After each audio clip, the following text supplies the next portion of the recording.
नमस्कार. मी दिलीप अलोनी बोलतोय, अलोनी काका.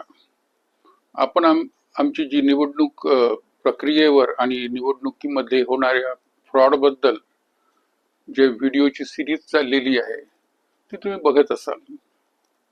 आज मी त्या विषयाच्या फंडामेंटल मध्ये चाललो आहे की ज्याबद्दल आपण सगळ्यांनी एकत्र येऊन काहीतरी हालचाल केली पाहिजे, लढा दिला पाहिजे. ती म्हणजे स्थानिक स्वराज्य संस्थांच्या उमेदवारांवर होणारा अन्याय.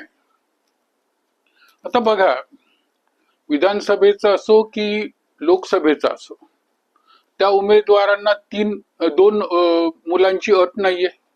तुम्हाला दोनहून जास्त अपत्य असले तर तुम्ही इलेक्शन लढू नाही शकत स्थानिक स्वराज्य संस्थांचे. त्यांना काही प्रॉब्लेम नाही. त्यांना 10 मुलं असले तरी चालतं. एक उदाहरणच घ्यायचं तर घ्या गुलाबराव पाटील. हा माणूस बराच बडबड करत असतो, नंबर 1चा भ्रष्ट, 12वी पास फक्त. आणि त्याच्याबद्दल एकनाथ शिंदे म्हणतात की गुलाबरावांच्या जिभेवर सरस्वती नाचते, त्यामुळे त्यांची भाषणं फारच एंटरटेनिंग असतात, त्यामुळे विरोधकांच्या पोटात दुखतं. अरे त्याच्यात जिभेवर जर सरस्वती नाचत असती तर हा 12वी पास काय, 12वी पास का फेल आहे भगवान जाणे. त्याने करोडो रुपये भ्रष्टाचारांनी कमवलेले, त्या फॅक्ट्स आहेत. त्याला 3 मुलं आहेत. मग त्याला कसं अलाउड आहे इलेक्शन लढायला? कारण की तो विधानसभेची इलेक्शन लढतोय. त्याने जर ग्रामपंचायतीची इलेक्शन लढायचं ठरवलं, किंवा पंचायत समितीची किंवा जिल्हा परिषदेची किंवा महापालिकेची, तर त्याला ते अलाउड नाहीये. बरोबर आहे. लालू प्रसाद यादवला इतकी मुलं आहेत, त्याला सुद्धा अलाउड आहे. मग आपल्याला का नाहीये? स्थानिक स्वराज्य संस्थांना का नाहीये? हा अन्याय आहे. कारण की सगळेजण लोकप्रतिनिधी आहेत. एकच न्याय लागला पाहिजे आपल्या संविधानातील कलम 14 प्रमाणे. तुम्ही कुठलाच असा भेदभाव नाही करू शकत त्यांच्यामध्ये. दुसरी गोष्ट, तुमच्या घरामध्ये टॉयलेट आहे की नाही याचं सर्टिफिकेट तुम्हाला द्यावं लागतं. ते जरी सेल्फ डिक्लेरेशन असलं तरी, स्वयंघोषित असलं तरी, पण तुम्हाला द्यावं लागतं. याचा अर्थ तुमच्यावर त्यांचा विश्वास नाही की तुमच्या घरी टॉयलेट आहे म्हणून. मग काय हो, हे लोकसभा आणि विधानसभेला जे लोक उभे राहतात त्यांच्या घरी टॉयलेट असण्याची तुम्हाला अगदी गॅरंटी आहे का? त्यांच्या घरी असू शकणार नाही जर कदाचित. तुम्ही त्यांच्याकडनं का नाही घेता अशा तऱ्हेचं? म्हणजे तुम्ही आम्हाला कमी लेखता आहात? हा, तुम्ही आम्हाला काय भिकारी समजतात का की तुमच्या घरी टॉयलेट आहे की तुम्ही बाहेर संडासला जातात? ही कुठली पद्धत? त्याच्या पुढची गंमत म्हणजे, जर या इलेक्शन मध्ये तुम्ही हारलात आणि तुम्हाला इलेक्शन चॅलेंज करायची असेल समोरच्याची, तर तुम्हाला फक्त 10 दिवस आहेत.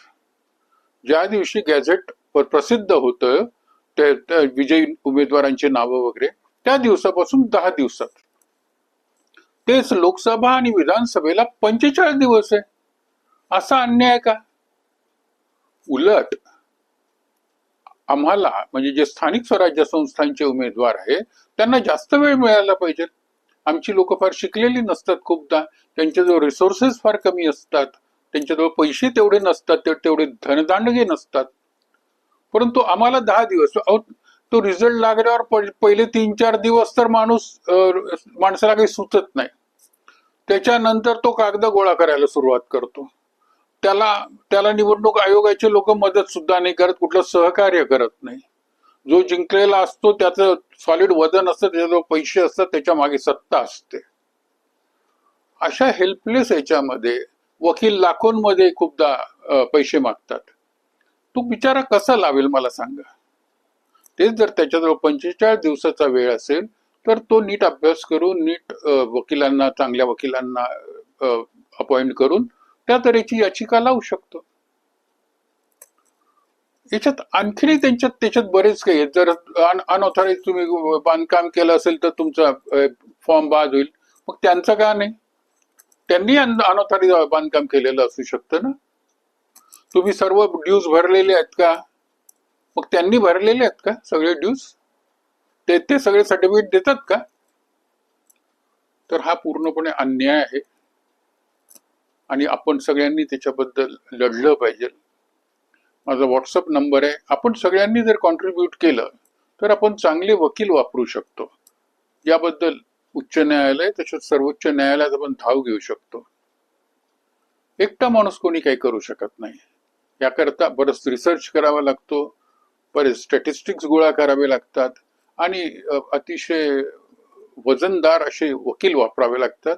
कारण की हायकोर्ट असो की सुप्रीम कोर्ट असो, तिथे वकिलाची अवकात बघितली जाते, स्टेटस बघितलं जातं. सिनियर कॉन्सिल तो कोण आहे एक्झॅक्टली,